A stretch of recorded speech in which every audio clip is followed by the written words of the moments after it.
Buenas tardes, me presento, mi nombre es César Soto, vengo aquí a hablarles un poco de la arteriosclerosis. Es conocido como el endurecimiento de las arterias, se presentan cuando se acumulan las grasas u otras sustancias o el colesterol en las arterias. Estos depósitos se denominan placas, con el tiempo estas placas pueden estrechar o obstruir completamente las arterias y pueden llegar a un infarto. Existen tres tipos de enfermedades: la aterosclerosis, perdón, suele ser la más frecuente, se basa en el endurecimiento de las arterias y de las placas, que son depósitos de sustancias, perjudican las arterias de mediano y de gran calibre.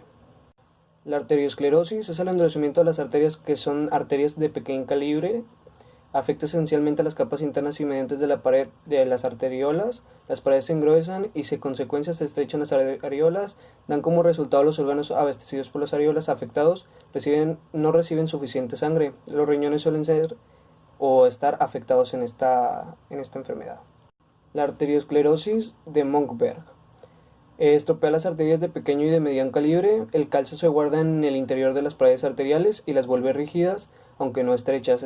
Este trastorno puede llegar a pasarle a hombres y a mujeres, normalmente de 50 años alrededor. Eso sería todo de mi parte, muchas gracias.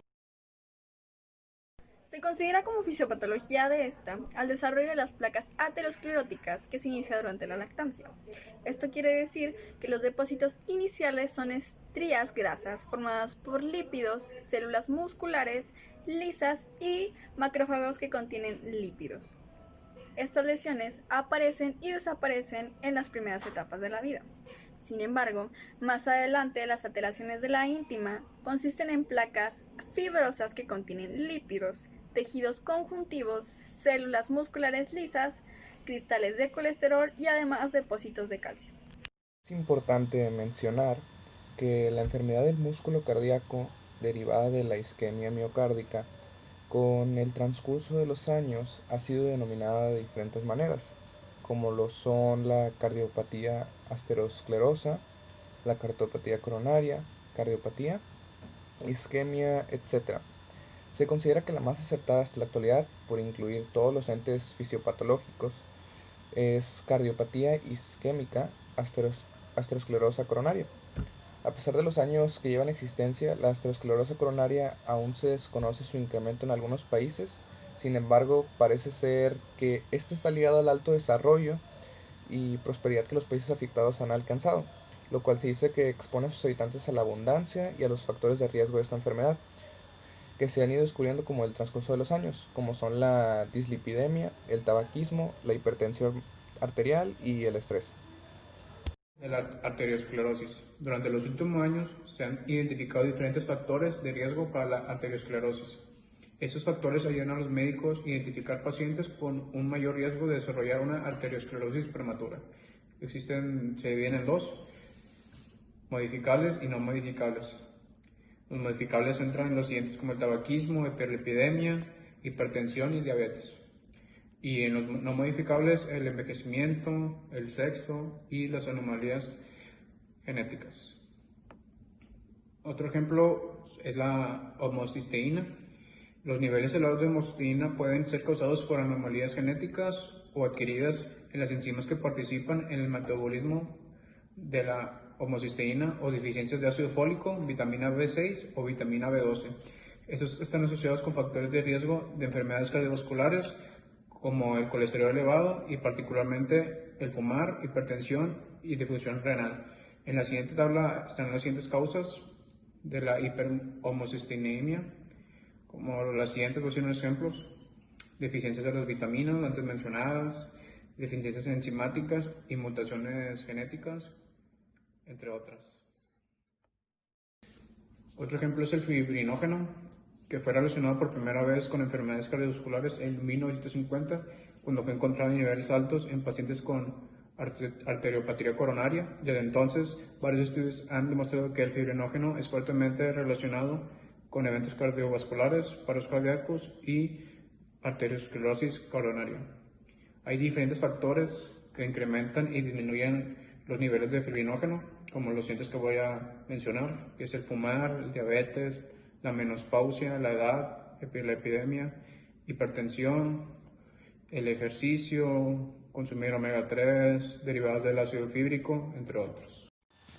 Mi nombre es David Ortiz y voy a hablar sobre las alteraciones bioquímicas de la aterosclerosis, que son los cambios producidos en nuestro organismo. Los precursores de esta enfermedad suelen ser los siguientes, que es la acumulación de partículas de lipoproteínas en la capa subendotelial. Normalmente esta estructura histológica está compuesta por fibras colágenas y proteoglicanos, con una lámina más interna de fibras elásticas. Existen factores genéticos y ambientales en el origen de la enfermedad, que son el exceso de lipoproteínas plasmáticas, son los más importantes, y los factores genéticos son los principales influyentes en niveles de lípidos en la sangre. El primer evento de una lesión es la acumulación de LDL en la matrix subendotelial. Su retención es alto cuando los niveles circundantes son mayores. El atrapamiento de LDL se produce entre sus ApoB lipoproteínas y los proteoglicanos en la matrix. Los glóbulos de LDL atrapados sufren oxidación, lipólisis, proteólisis y agregación. Durante una exploración física, tu médico puede encontrar signos de arterias estrechadas, agrandadas o endurecidas, entre ellos los siguientes puntos a mencionar: un pulso débil o ausente por debajo de la zona estrechada de la arteria, disminución de la presión arterial en la extremidad afectada, sonidos de silbidos, soplos sobre las arterias que se oyen con un estetoscopio. Según los resultados de la exploración física, tu médico podría sugerir una o más de las siguientes pruebas de diagnóstico: análisis de sangre, ecografía Doppler, índice tobillo-brazo, electrocardiograma, prueba de esfuerzo, cateterismo cardíaco y angiografía, entre otras pruebas que se pueden diagnosticar por imágenes. Tratamiento para aterosclerosis. Uno de los tratamientos más efectivos para la aterosclerosis es tener un buen estilo de vida, un buen hábito alimenticio, hacer ejercicio, no fumar, evitar el estrés, tener un peso adecuado y en caso que no tengan el peso adecuado, intentar tenerlo. Y si padecen de una enfermedad crónica, tratarla con su médico para que lleven un buen estado de la salud y esté tratada la enfermedad.